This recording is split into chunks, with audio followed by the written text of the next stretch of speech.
All good? Okay, this is me truing tyres by hand. This is how I do it on the rears of my car. And you just start by offering up the very edge of the tyre very gently, and away you go.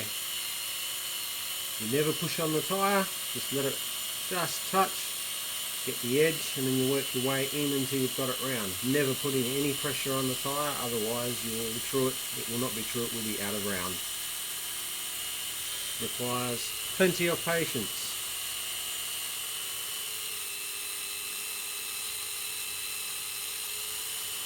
And always run them backwards.